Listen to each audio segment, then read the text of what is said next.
ရွာလန်းနဲ့လေပြေတိုင်းနန်းနခင်းလေးသာရတယ်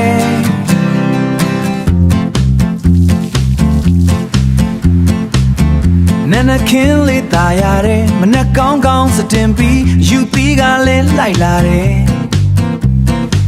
ရေပိုင်လေးလှုပ်တယ်ဆိုငကားဘူးလို့အော်ကြတယ်ချက်တကောင်ကူးသွားတာအနောက်ကလိုက်မကြည့်ရဲ့မိုးတိမ်လေးပြပြနဲ့အရှိန်မကောင်းဆိုကြတယ်အရှိန်မကောင်းဆိုကြတယ်ဘာမှမရှိပဲတော့စိတ်ထဲမှာကြောက်နေတယ်ဟာသလားမသိဘူးတကယ်လားမပြောနိုင်အတွေ့တွေကဝိုင်းလဲယူသီးထဲမှာပိတ်မိသွားငကားတော့ပြောရရွှေမြမမြင်သမျှကိုပူးတယ်ဆိုတာရှေ့ပိုက်တောင်မလို့ဖူးလေဟာတာဖြစ်သွားပြီနော်ငကားတော့ပြောရရွှေမြမ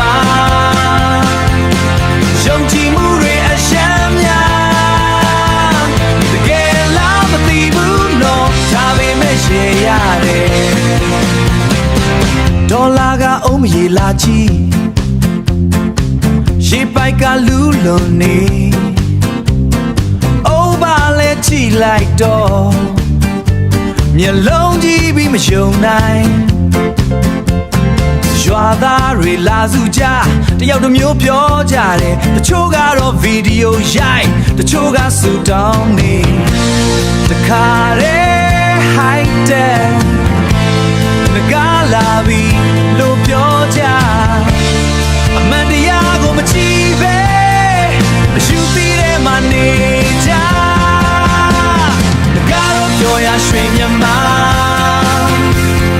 ဘာလေးလုံးနဲ့ပူးတယ်ဆို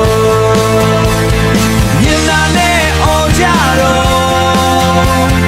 ရွာလုံးတစ်ခုချေရတယ်ငကားတော့ပြောရရွှေမြမအတွေ့တွေကိုစစ်ကြည့်ပါတကယ်လားမဟုတ်ဘူးလားနားလဲပြီးရှယ်လိုက်ပါ